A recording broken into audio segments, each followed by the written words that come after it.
Espírito, a mensagem desse milênio. Aí está a mensagem que nós devemos captar. Devemos o quê? Ser cheios do Espírito. Aí está a mensagem de Deus para o nosso presente século e milênio.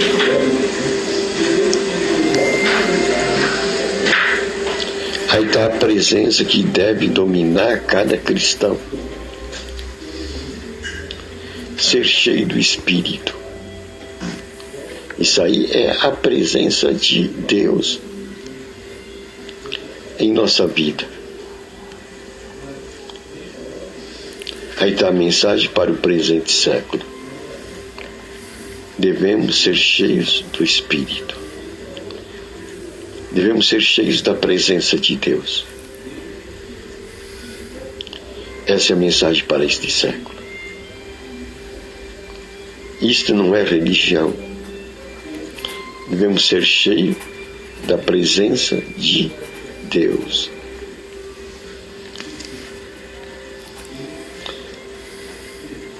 Ser cheio do Espírito. Aí está a mensagem que devemos segurar em nosso espírito. É a mesma coisa que ser cheio da presença de Deus.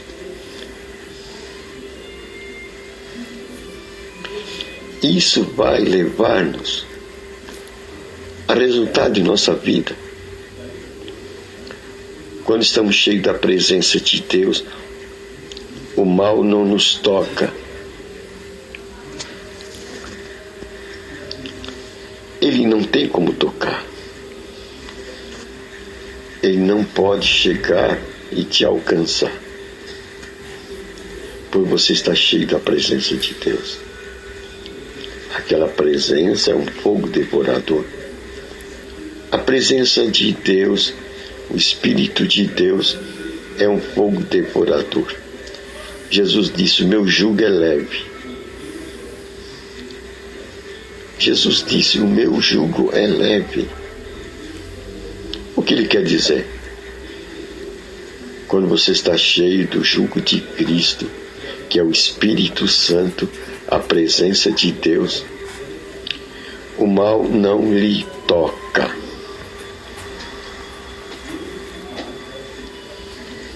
Aí a gente pode compreender Paulo, quando ele disse: sou mais do que vencedor. Paulo sabia a causa. Ele carregava dentro de si essa presença. A presença do Espírito Santo. A presença de Deus em sua vida. E quando ele chegou naquele lugar, através do naufrágio, e a noite estava fria, e fizeram uma fogueira,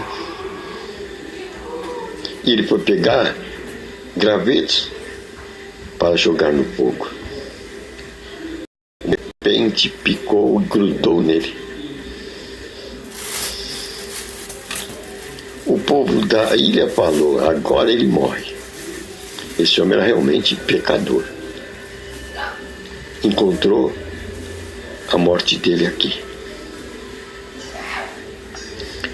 Mas Paulo, com a serpente grudada nele, colocou a serpente no fogo.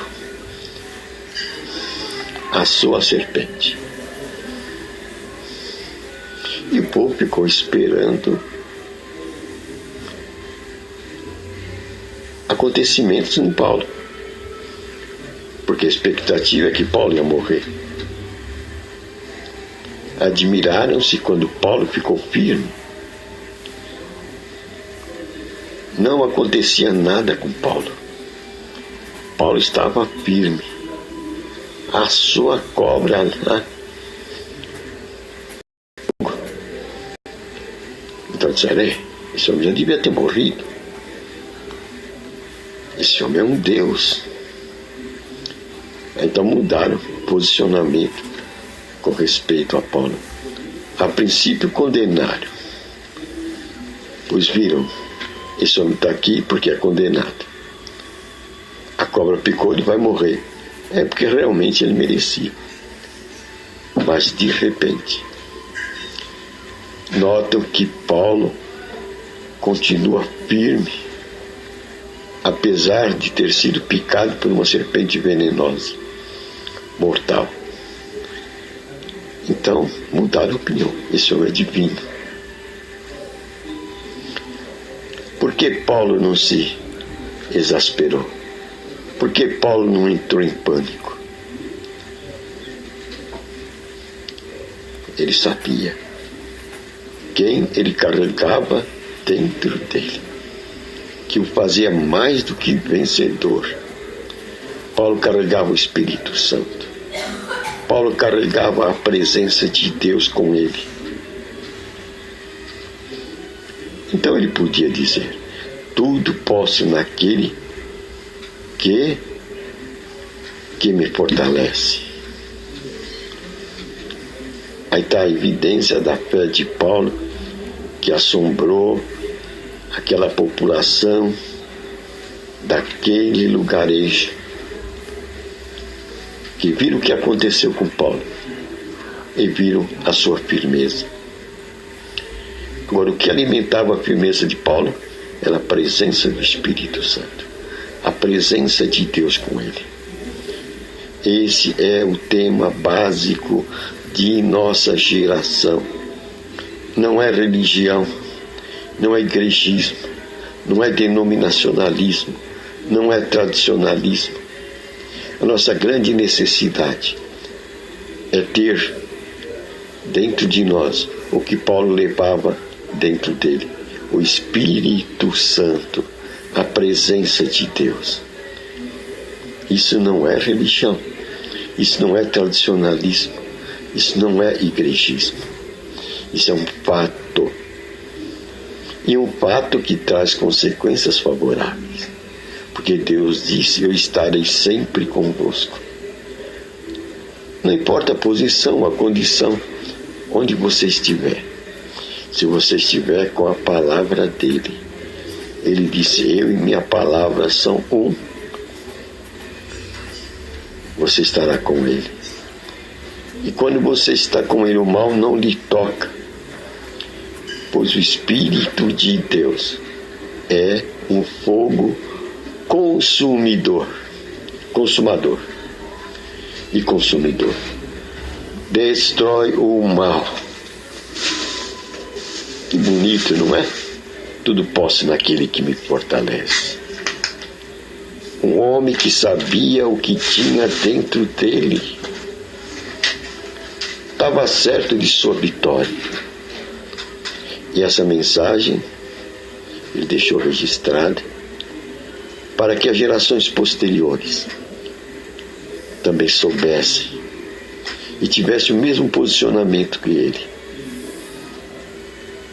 Eu não vivo, mas Cristo vive em mim. Eis a posição de Paulo. Paulo sabia quem vivia dentro dele.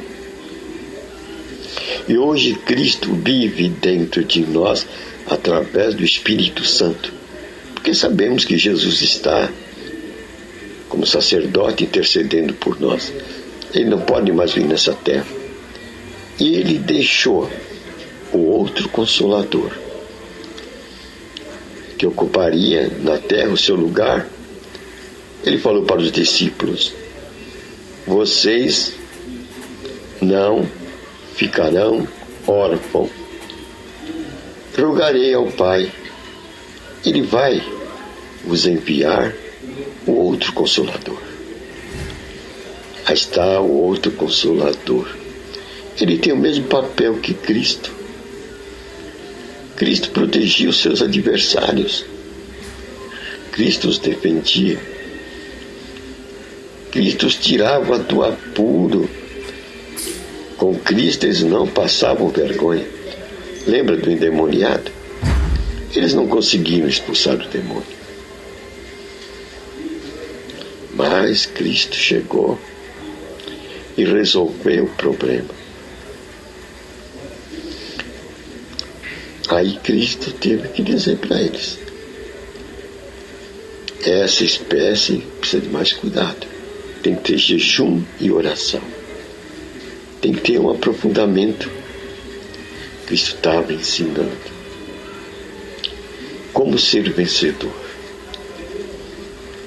Estava preparando-os para viverem a vida no Espírito.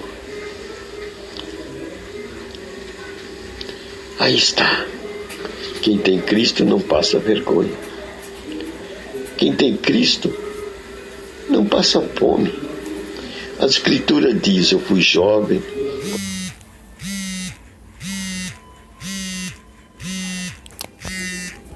agora estou velho, nunca vi o justo mendigar o pão. Quando estavam no deserto há 3 dias, Cristo, olhando para o povo, ele viu que não podia despedi-los, pois iam desmaiar no caminho, pois já estavam 3 dias com Cristo no deserto. Então Cristo falou: tem alimento para eles. Ele falou: mas nós não temos tanto dinheiro, é muita gente, precisa muito dinheiro, e a padaria fica longe, nós estamos no deserto. Aí Cristo falou: o que é que vocês têm aí? Aí tinha um menino com pão e peixe. Jesus pegou aquele pouco que tinha, abençoou, e o que aconteceu? Nutriu todo aquele povo. 5.000 pessoas uma vez, 7.000 outra. Né? Não passaram fome. Isso traz uma mensagem. A presença de Deus nos supre. A presença de Deus nos supre. E é essa presença que deve marcar a nossa vida nesse tempo. Nós estamos num tempo de igrejismo, de denominacionalismo, de tradicionalismo, onde a figura do intelectual se destaca. O intelectualismo se destaca. Mas nós não precisamos, como necessidade maior do intelectual, nós precisamos ser cheios da presença de Deus, ser cheios do Espírito Santo, como Paulo era, como Cristo o foi. Cristo foi cheio do Espírito e andava fazendo o bem. Em Atos fala isso. A única condição para fazermos o bem é quando também formos cheios do Espírito, estivermos debaixo da sua influência, cheios do Espírito, e deixarmos que Ele nos dirija. Essa deve ser a marca do cristão nesse presente século. A marca da presença de Deus. É esta pregação que deve ficar na nossa vida como uma marca. Que essência devo ter em minha vida? Qual a presença que devo ter em minha vida? A presença de Deus através do Espírito Santo. Isso nós vamos conseguir com comunhão com Deus. Deus e sua palavra são um. A minha palavra é Espírito e vida, disse Jesus Cristo. Aí vamos encontrar o fundamento para andarmos no Espírito, para passarmos tempo com Deus. Isso não é religião, isso não é tradição, isso é uma experiência pessoal com Deus. Valeu, né? Senhor, obrigado por essa mensagem, que o marco da nossa história hoje Nosso presente momento histórico é a presença de Deus em nossa vida, a presença do Espírito Santo. Passar tempo com Deus. Agora, em nome de Jesus Cristo, nós quebramos toda a força do mal. Nós quebramos todo espírito de morte, todo espírito de enfermidade que atenta sobre o nosso corpo, sobre nossa família. Sai nosso aparelho digestivo, urinário, respiratório, circulatório, bucal, visual, ouvidos. Sai nossos pés, mãos, braços e pernas, nossos aparelhos internos. Todo espírito de infecção e morte sai de nossas vidas. Sai também da nossa mente espírito nervoso, raiva, rancor, ira, mágoa, tristeza, depressão. Sai de nossas mentes em nome de Jesus Cristo. Sai da nossa vida também todo espírito de pobreza, todo espírito de miséria e desgraça. Sai de nossas vidas e de nossos países em nome de Jesus Cristo. Conhecereis a verdade, revelada pelo Espírito Santo, e você vai andar na liberdade dos filhos de Deus. Amém.